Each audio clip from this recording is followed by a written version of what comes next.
Olá pessoal, estamos aqui para mais um bate-papo com o MEG e hoje recebendo o delegado do CRES, Dr. Valber Almada de Oliveira, e para informar também as atribuições desse profissional junto à população. Está começando o bate-papo com o MEG.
Estamos recebendo o Dr. Valber Almada de Oliveira.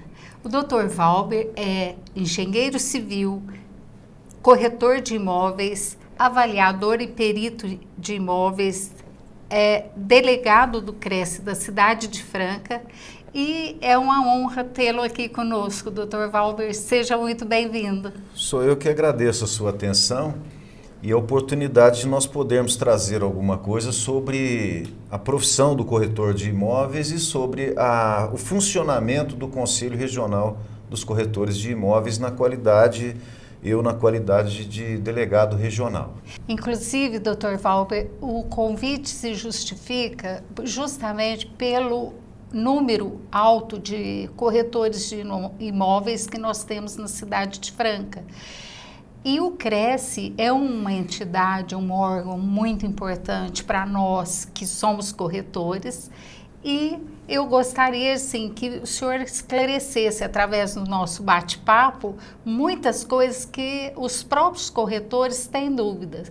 Por exemplo, quais as atribuições do delegado do CRES? Então, o delegado do CRES ele é nomeado pelo presidente do conselho, presidente Viana, atualmente. E as delegações, elas são normatizadas também. O Conselho dirige como devem ser feitas essas nomeações e essas atribuições. No nosso caso, foram fundadas essas delegacias regionais para que facilitasse aos corretores não terem de estar presente na capital para poder fazer alguma documentação ou alguma outra atividade junto ao Conselho.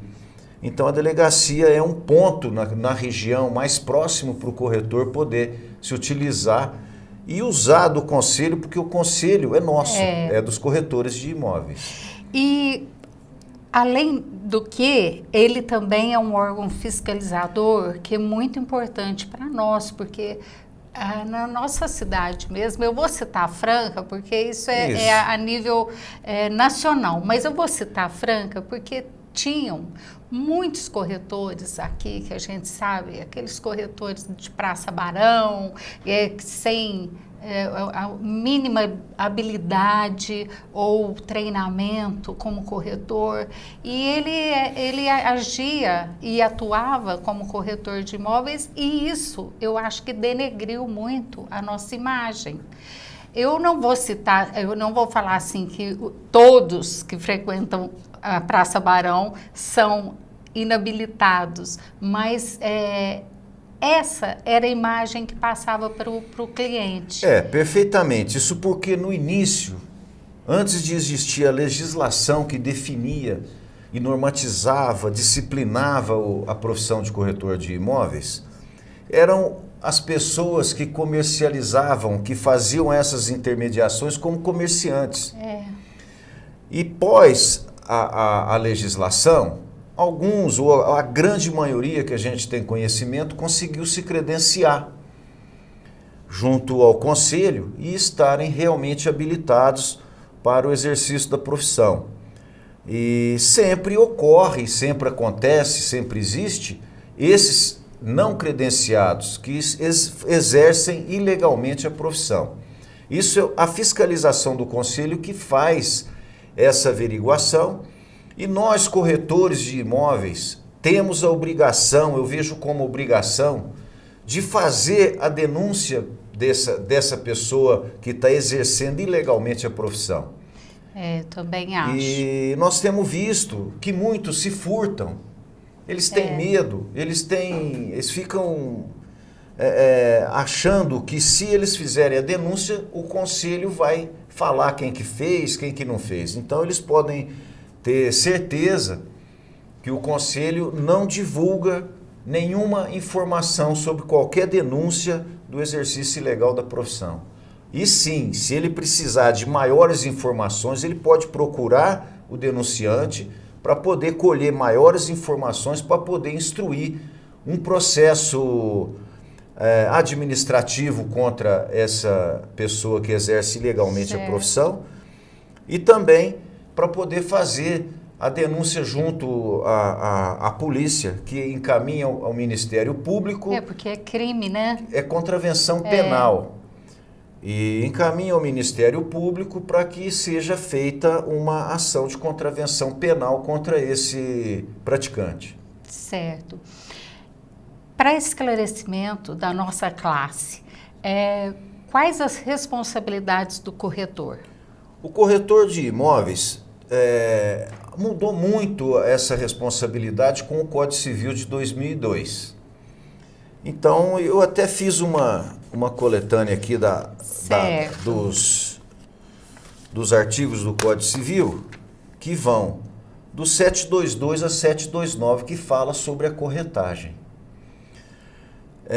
A primeira coisa é que inexiste qualquer relação trabalhista do corretor de imóveis para com o seu cliente. Ele é um profissional autônomo. Ele é somente um profissional, é uma prestação de serviço entre pessoas que são os profissionais e os seus clientes, mas uma não ligada à outra por qualquer vínculo empregatício. Esse seria o primeiro artigo que fala da corretagem no Código Civil.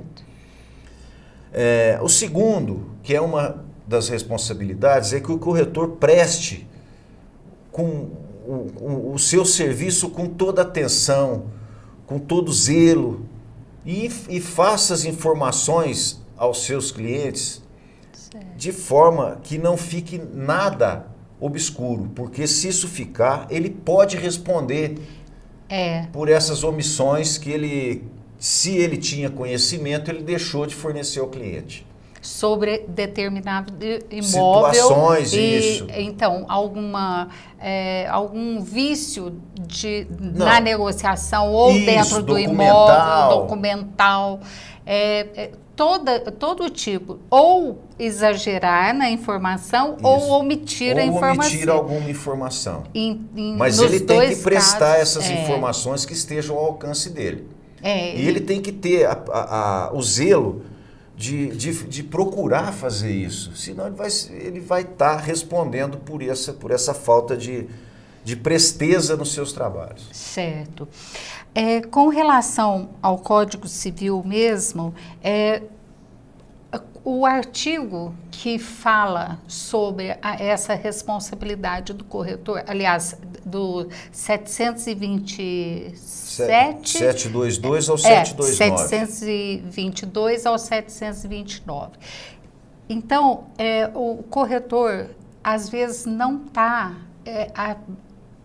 assim, entendendo que a responsabilidade dele é tão grande que é uma responsabilidade civil e que nós estamos sob as leis federais também, né? Porque tem o COFES, tem o Cresce, é que nós estamos sendo regidos por uma lei federal também. O além Conselho das... Regional, É, a lei é federal. isso. O Conselho Federal, o Conselho Regional, ele é regido pelo Conselho Federal, Isso. cuja legislação vem para cada estado. Então, cada estado tem o seu conselho. O primeiro é Rio de Janeiro, o segundo São Paulo e assim por diante. Certo. Por isso que é o Cresce Segunda Região.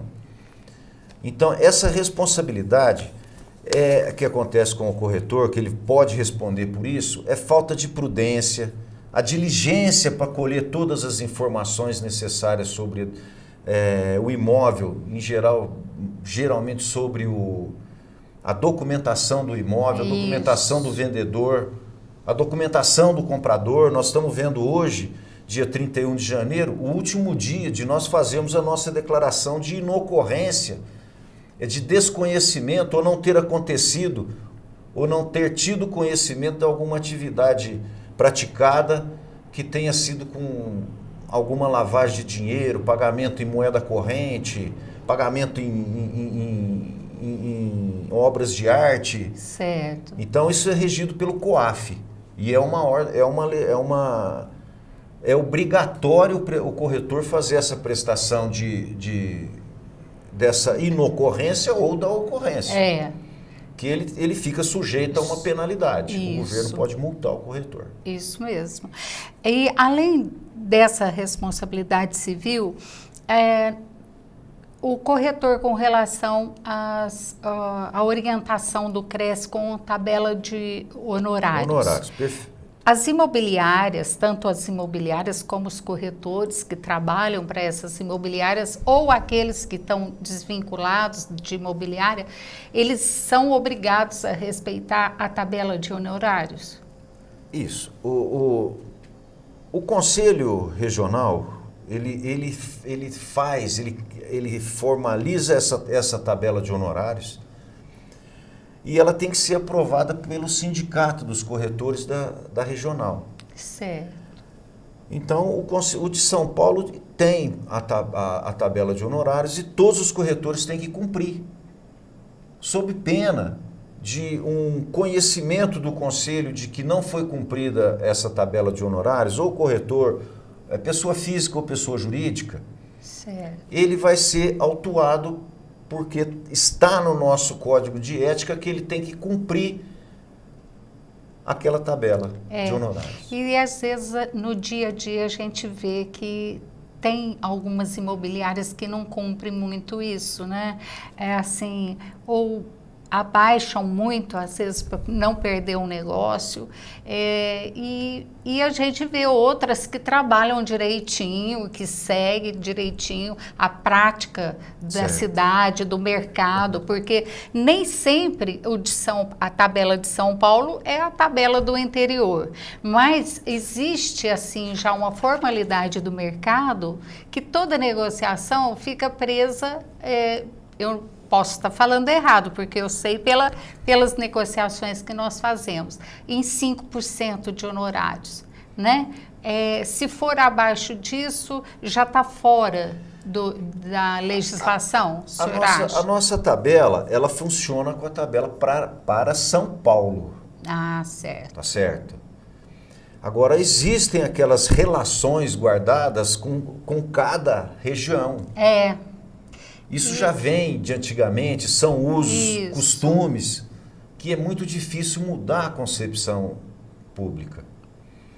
E nós precisamos trabalhar para isso, porque é uma forma de nós valorizarmos a nossa profissão. Isso mesmo. Agora, o principal é na contratação inicial. Certo. Você contratar, prestar esse serviço para o seu cliente, ele já tem que estar ciente daquele valor que ele tem que disponibilizar para pagar seus honorários, porque o corretor pratica a corretagem, a intermediação e ganha honorários. Certo. Ele não ganha corretagem. Ele ganha honorários profissionais pelo serviço prestado.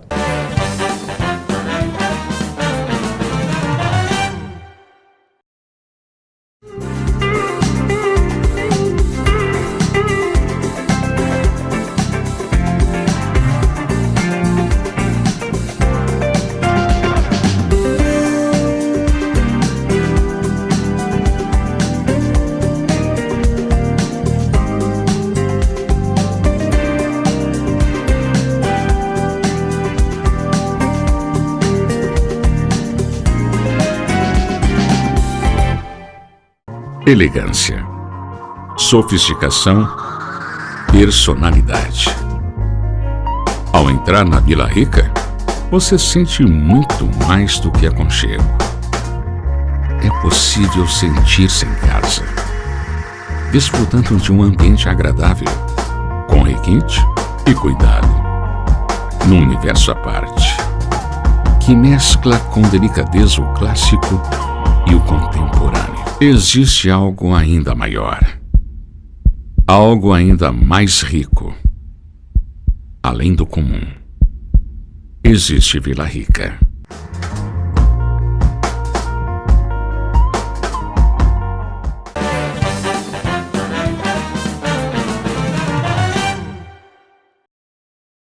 Doutor Valber, outra coisa, existe um documento que chama autorização de venda. Essa autorização de venda, ela é fiscalizada nas imobiliárias? Perfeitamente, ela é fiscalizada. Talvez não tenha sido ainda uma fiscalização acirrada de forma que deva ser feita, mas certo. Ela é feita. Então o corretor tem que ter uma autorização do seu cliente, tanto para venda como para locação, para poder oferecer isso no mercado, tornar público, jornais, sites e assim por diante. A gente sabe que muitas imobiliárias ou corretores não fazem disso uma prática no nosso dia a dia. Então, que fica esse alerta que o Cresce vai fiscalizar. Se a fiscalização for atrás desse profissional e ele não tiver essas autorizações e ele tiver publicado ou disponibilizado no seu site ou na internet, ele será autuado. A gente sabe que a nossa legislação do corretor de imóveis, né, tem um símbolo que é o colibri. Por que é o colibri? Isso é interessante. Isso, desde o princípio da legislação, o símbolo é o beija-flor, que é o colibri, porque é aquele que vai em todas as flores, em todas as rosas e tira o néctar, o melhor dela e vai embora sem danificar nenhuma flor ou nenhuma rosa. Então, é bastante interessante, né, o símbolo. A eleição do Cresce, ela é obrigatória? É obrigatória. E mais obrigatória ainda, o voto do profissional credenciado. Esse profissional que não votar, ele está sujeito a uma multa de 1 anuidade. E para ele votar, ele tem que estar em dia com essas anuidades. Perfeito, ele tem que estar em dia com a sua anuidade. Se ele não tiver, ele não vai conseguir fazer o voto pelo site. Ele tem que procurar uma delegacia ou então o conselho, onde estejam instalados os postos de votação e fazer o seu acerto, que seja da sua anuidade ou alguma inadimplência que ele tem para com o conselho. Gente, eu tenho maior... Essa eleição, ela está prevista agora para junho, ainda não tem a data definida. Certo. Mas ela vai ser em junho. Tá. Pelo que nós temos ciência. Vocês podem ver que a nossa profissão, eu tenho orgulho de ser uma corretora de imóveis, assim como o doutor Valber também, que tem a sua imobiliária, é um profissional que está no mercado há quanto tempo, doutor? 38 anos. 38 anos. Então, são profissões que a gente tem, assim, amor. Essa é uma delas. A gente tem amor em fazer o que faz e quer fazer sempre bem feito. E que a gente cumpra a legislação como é pedido. Doutor Val? Lei é lei. Lei é Cumpra-se. lei. É isso mesmo. Então, eu quero deixar um recado aqui aos corretores de imóveis, a você também, que é minha colega de profissão, a comunidade em geral, de que deem atenção ao profissional. O profissional, hoje, o corretor de imóveis, ele é imprescindível nas transações imobiliárias para garantir patrimonialmente o seu cliente. Ele sabe o valor de mercado de cada lugar, ele sabe o valor de cada produto.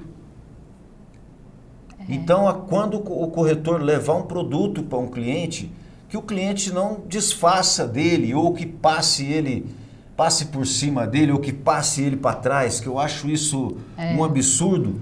A comunidade que nós vivemos, o corretor, o profissional ser jogado para o lado, porque sempre na última hora, vamos tirar na comissão, vamos deduzir na comissão. Então, infelizmente, é um prestador de serviço, tal qual um médico, um advogado, um engenheiro, que é a minha atividade também, uma das minhas atividades.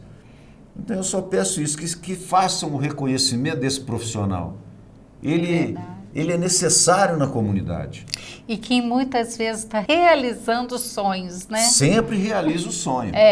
Ou que seja de investimento, ou que seja de família, ou que seja o que a gente costuma mais dizer, que é o da casa própria. Com relação à anuidade paga por nós, corretores, a gente ouve muito comentário, essa anuidade não tem retorno para o corretor, esse tipo de coisa. O que o senhor pode falar para a classe sobre a anuidade do Cresce? Aliás, a anuidade de um conselho regional, de um profissional regulamentado, não é só do Cresce. Tem engenharia, que é o CREA, dos arquitetos, que é o CAL, do CRM, dos médicos, dentistas, da OAB, dos advogados, contabilistas e assim por diante. O conselho, ele é uma autarquia federal e na própria legislação ele é um órgão fiscalizador e disciplinador das atividades do profissional. Então ele não tem muita coisa para reverter a favor do profissional. Ele fiscaliza o profissional para ver se ele está prestando um bom serviço à comunidade. Certo. Se ele se convive em harmonia com os outros colegas da mesma atividade e assim por diante. Ética profissional, isso, a ética profissional. Né? E esse dinheiro que é arrecadado, ele é disponibilizado pelo Conselho para atualizar seus equipamentos, contratação de pessoal, aquisição de viaturas para poder proceder à fiscalização. Porque eu tenho certeza que aqui em Franca, todos já viram as nossas viaturas fazendo movimentação na cidade, que estão em diligência e fiscalização. Certo. Raramente eu vejo de outros conselhos. Então nós temos verificado que a fiscalização do conselho ela é muito boa. Ela tem sido objeto de cópia de outros conselhos para aplicar a mesma forma. Ela coíbe muitas coisas e também faz a parte do processo administrativo. Perfeito. Diante de um problema entre o corretor e cliente. Mesmo na busca ou na procura sobre denúncias de atividades irregulares, atividades do exercício da profissão ilegal. Certo. Então, o Conselho tem, dentro da diretoria eleita, ele tem um Conselho Fiscal que avalia como disponibilizar esse dinheiro recebido. E deixar bem claro que esse dinheiro não fica totalmente para o Conselho do nosso Estado. Ele tem uma parcela que é do governo, do Conselho Federal. O governo estadual, o nosso regional, tem que encaminhar esse dinheiro para o federal, uma porcentagem dele. Dr. Valber, foi um prazer tê-lo aqui, uma honra, e eu tenho certeza que o senhor esclareceu muito para todos na nossa profissão. Eu espero que alguma coisa tenha esclarecido e permaneça à disposição. Muito obrigada. E o espaço está aberto, sempre que precisar também. Eu que agradeço. Obrigada.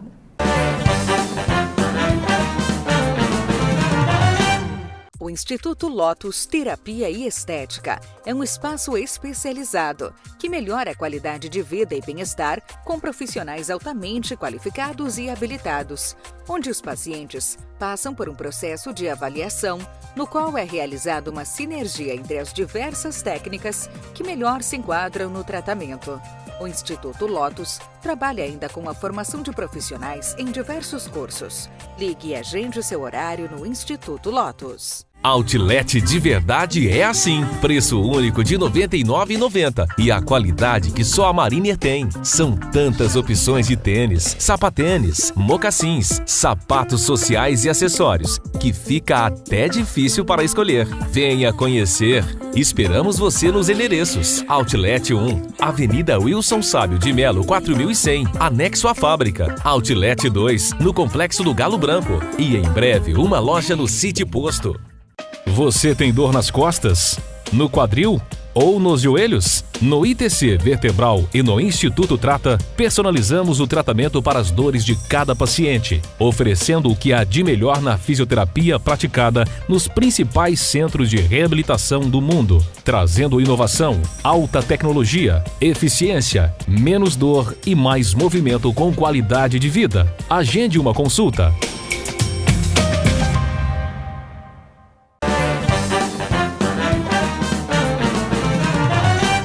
Então, chegamos ao final do nosso programa, mas antes eu gostaria de fazer mais uma vez um agradecimento à Cissa Modas. Tanto a Maria Silvia, que é a Cissa, como a equipe dela, que me trata como se eu fosse assim uma personalidade mesmo. Todas as roupas que eu apresento no nosso programa são todas da Cissa Modas, inclusive desde o primeiro programa que eu fui ao ar até hoje. Ela está comigo e todas as roupas, as pessoas me perguntam dessas roupas e tudo, e eu faço um agradecimento muito especial. Muito obrigada pelo carinho, viu, Cissa? E toda a equipe. Até a próxima semana e não esqueça das nossas redes sociais, Bate-Papo Meg no Facebook e no YouTube, na TV Franca. Tchau!